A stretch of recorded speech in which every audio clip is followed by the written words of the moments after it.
Hello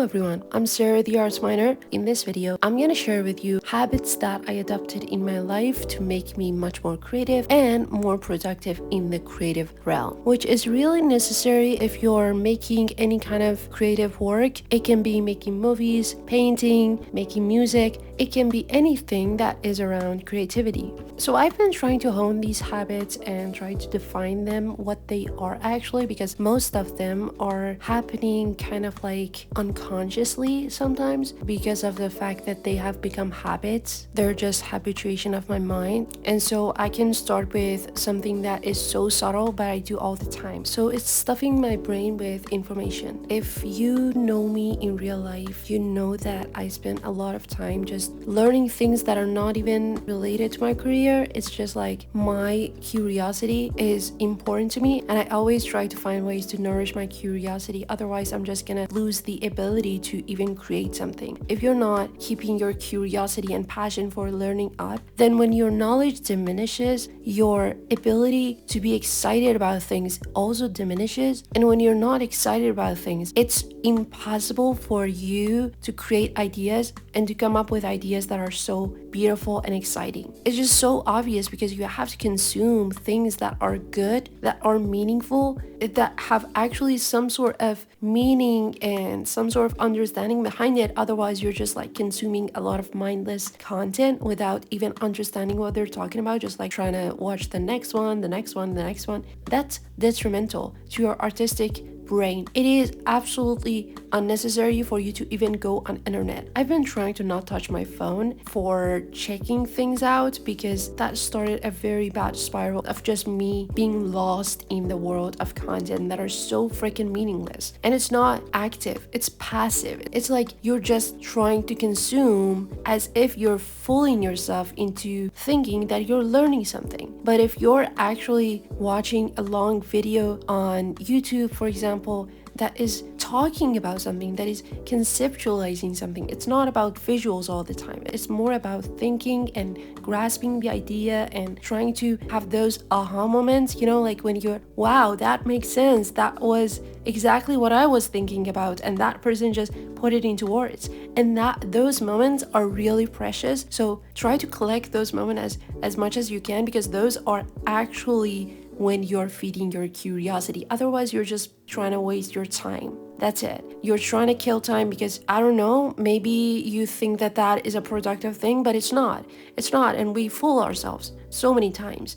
We fool ourselves in so many ways, but that is the worst way that we can fool ourselves. To think that scrolling is useful or it's going to do something for us, it's going to just ruin our artistic ability. It's just going to ruin the creativity that we harbor within our mind. If you want to really take care of our creativity, you better be learning something solidly without fooling yourself into thinking and deluding yourself that you're actually learning something, which is not true. You're just stimulating your brain. There's a difference between stimulating your brain and actually grasping an idea. Because when you're stimulating your brain, you could be just like doing anything. You could be in a very loud crowd, and that voice that is just a jumble of some sort of words that you don't even understand, that is a form of a stimulation, and it does not do anything to your brain other than distraction. It's the same as when we go on these mindless sort of scrolling spiral and we think that we're learning something, we think that we're being motivated by these content, but at the end of the day, those motivations are only going to happen if we take the action. And if you are taking the action, then you shouldn't be on your phone in the first place. You know what I mean? It's like we just fool ourselves, and we have to be wary of that. We have to understand and be aware of it so that it goes away. So the first thing that I just mentioned was to feed your curiosity. Just be able to be curious about the world and to have that passion for learning and to read so much, to spend time thinking thinking about concept instead of just scrolling through something that is so freaking fast that you can't even grasp the idea out of it. It's like, come on, you're not even understanding anything out of that content that is seemingly full of concept, but there's no concept when you're not even engrossed in it, when you're not having those aha moments, okay? Those aha moments are the only sign that you're actually feeding your curiosity. Otherwise, you're just like fooling yourself into thinking that, yeah, maybe you're just spending your time learning something. I've been trying to tell myself that all the time. And it's like, I am really forgetful about that idea. And since I've been reminding myself, I've been much more wary of it, so that like I'm spending my time on seemingly boring stuff, which is making me excited about ideas that seemingly is boring, but it is the reality, the truth, the most important thing that you could possibly spend your time consuming, you know? Be wary of the mindless consumption, and that is it. But there's even more to that. So there's another habit that I really pride myself on keeping it for so long, which is journaling. If you've ever seen anybody journal or, have any specific way of journaling, you know that it's so freaking various. It's not like, yeah, you could journal in a specific way and that is the only way of journaling. There's so many ways of journaling. And for me, as someone who's really passionate about art and making things more creative, I journal in a very chaotic manner. So my journal is consisted of everything. I go about my day and something just sparks some curiosity. I just write it down, okay? Maybe in the future, I will be working on that idea. Who knows? So I collect these moments and I kind of like document my thoughts in these moments. It's so freaking fascinating when you look back on your thoughts and you kind of like see the progress in your mind journey, and you understand that you've been benefiting from writing these moments down because they have helped you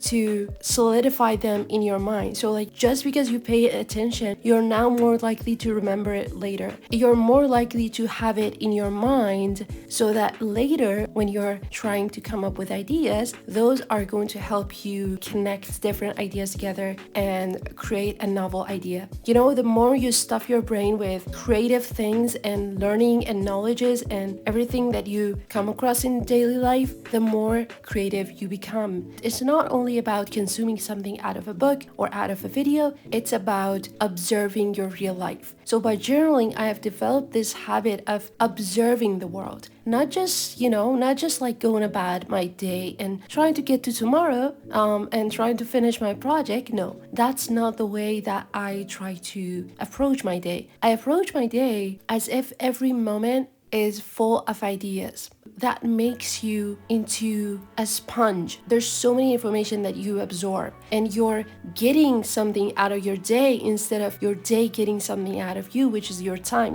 The benefit of journaling is that you're not gonna get bored because you're always thinking of concept when you're going about your day. So for example, whenever your mom is talking to you, or you're talking with your friend, or you're cooking, or you're walking your pet, it's all an opportunity for you to think of some ideas that might become a big project. I've always been trying to teach myself that mindset of taking nothing for granted. Everything has potential. Everything in this world, everything that you think about or you come across, it has so much potential for becoming a great idea. If we just have this mindset, our mind automatically just like is gonna be wired to think of great ideas. The way you're gonna write things down, you're programming your own brain. So I love writing in a form of journaling and also in the form of, writing in stories and writing fascinating stories. Like, it's really fun to make stories that are so freaking awesome that you would love to kind of live it, because in a way you're living those stories and you're becoming those personalities. So these habits are really good for my focus as well, because my mind is now clear to think on other stuff and try to create something without having too much on my mind without having too much clutter. And that's why I think that journaling is the best tool for creativity, because it just frees up a lot of mental energy and you can put it on other stuff and be much more focused just because you have less to worry about. And if you look at my journals, they are so weird because you might find that I just write down words, like individual words. I just like sometimes don't even form a sentence about that moment. Maybe it's just a word that inspires me and I just write it down, right? It's just like my love for words, my love for writing, and my love for painting and drawing is like all tied together because like they're reinforcing each other in a way. And something else that I do is to always look back on old stuff. It's so amazing to me how I can just take some inspiration from an old piece of art and kind of like inspire myself and add something of my own taste to it and just make it fitting to my art. It's an inspiration because old movies are not around anymore, and it's nice to see what was the trend back then, kind of like take some inspiration. And I do that because I know that you have to take the history of art seriously. There's so many aspects of art and creativity that we don't consider nowadays just because we've forgotten. Another habit that I forced into my life was the habit of walking. It's really important for us to reflect upon things that we've learned so that they are useful. And if we just like stuff our brain with a lot of information and never take the time to reflect upon them and digest them in a way, it's not gonna be useful. It's not gonna be as useful as when we actually kind of like relax for a bit and reflect upon our work and what we can do to add to that. So taking a time to think and reflect is really important because thinking about ideas and kind of like in a relaxed way, not in a very stressful way, is much more fruitful because you're now taking a walk in the nature. And something else that I have been doing is not limiting myself to a certain type of kind of like movie, certain type of music, certain type of books, certain type of anything. I've noticed that if I limit myself to a certain type of consumption, then my brain doesn't have so much varieties to make a creative idea. And in that way, I am feeling like I am multitasking, but it's like a very slow multitasking, and it's not harmful. It's a very useful thing because you're becoming aware of so many things. And that's what you should do, especially if you're in your 20s, you want to figure out what you're gonna do with your life event. You can learn about so many things, you can read about so many things, and then after educating yourself on all sorts of fronts, you can eventually maybe say that you are interested in one of them. Otherwise, you're never gonna find that interest and you're never gonna find the ultimate goal in your life. And so I would say it's not even for creativity, it's really essential and you need to take care of that part. And there's so many other stuff that I do for creativity that is just like maybe much more subtle and nuanced, and it's gonna be for another video. Thank you so much for watching. I hope that it was useful to you.